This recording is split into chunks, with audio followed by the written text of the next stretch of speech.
Okay, finding the values of trigonometrical functions by using scientific calculators. Here you see a photo of a scientific calculator. This is an example. The features may change according to the model and brand. I try to explain how you can use it to work out the calculations of trigonometrical functions. Before starting, you have to check if the setup is in degree mode.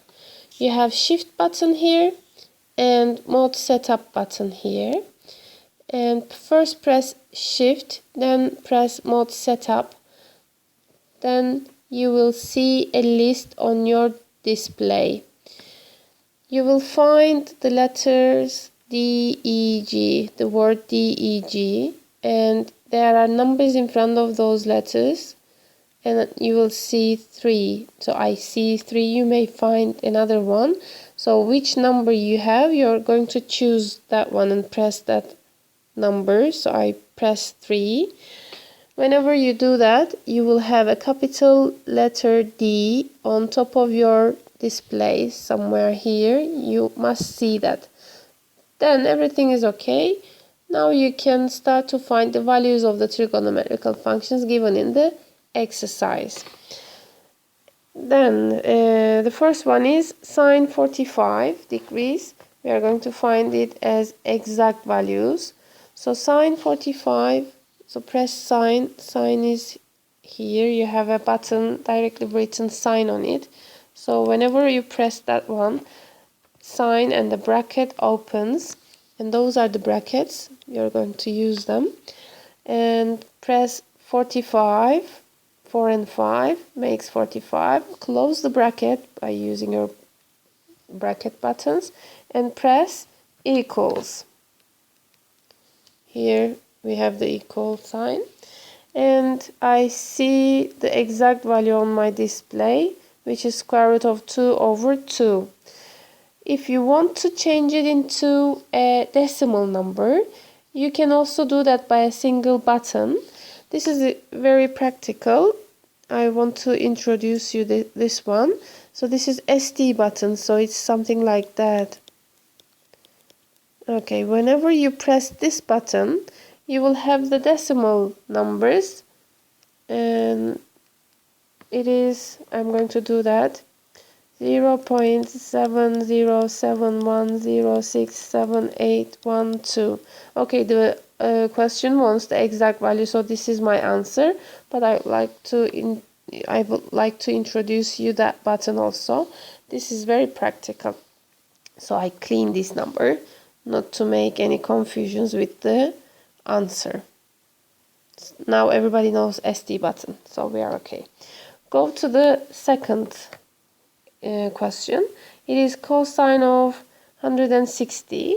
Cosine button is also here just next to sine button. It's also written on the button.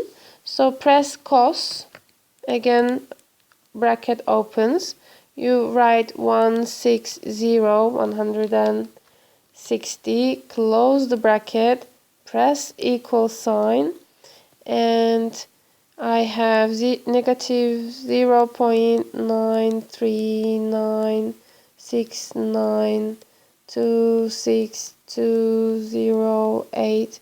So these are all the figures on my display. This is wanted in the question. Write down all the figures on your display. That's why we have to write what we see on our display, all of the things that you see.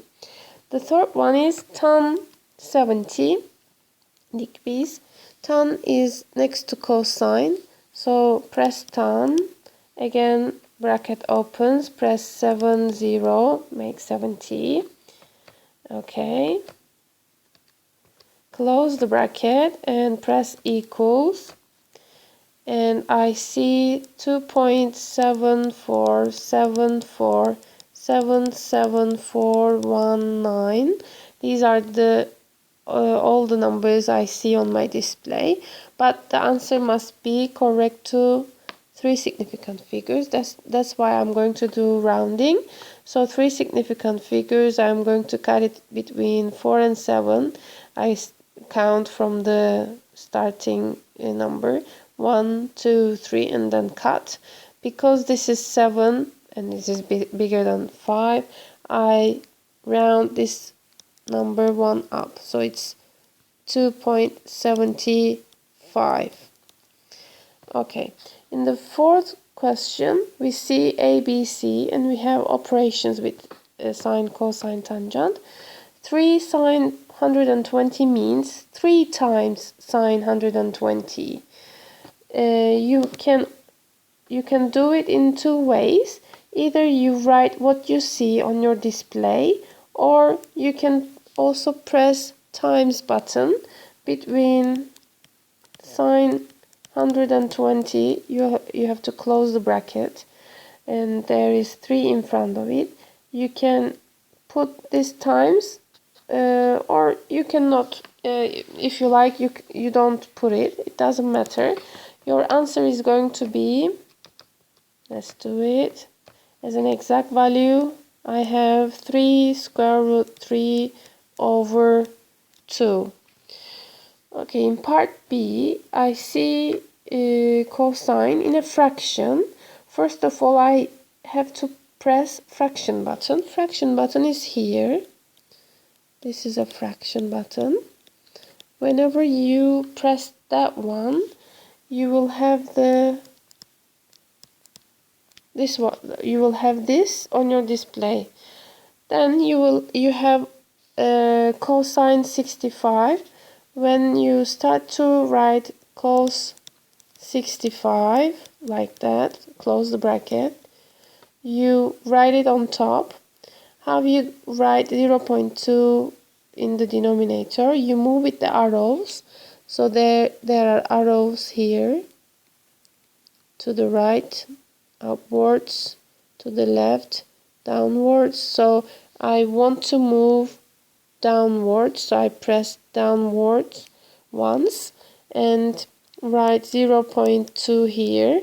So point is here and comes next to the fraction. Let me do it also in my calculator.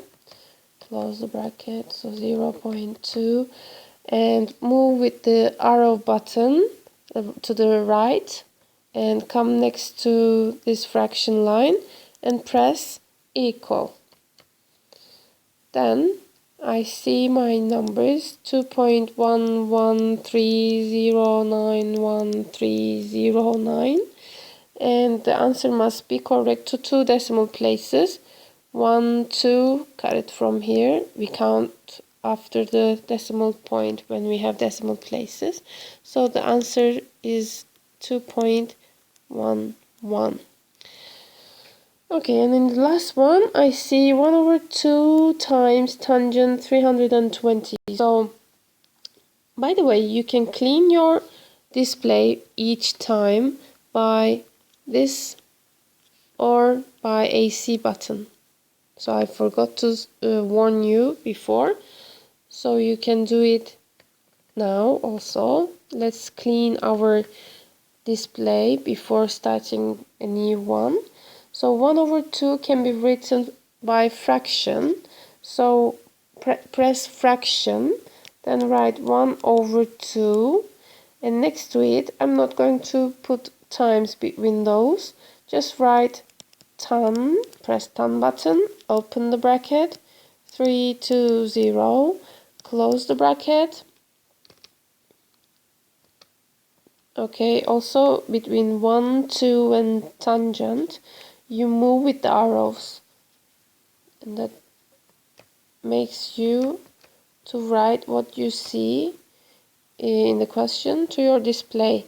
And press equal sign. And I have negative 0.419549815 and I'm going to do approximation correct to 3 significant figures. So 3 significant, I skip 0 because it's at the beginning. So count from the number that comes after 0. 1, 2, 3, cut it from here. Because this is 5, this will go up. Because this is 9, that will also go up.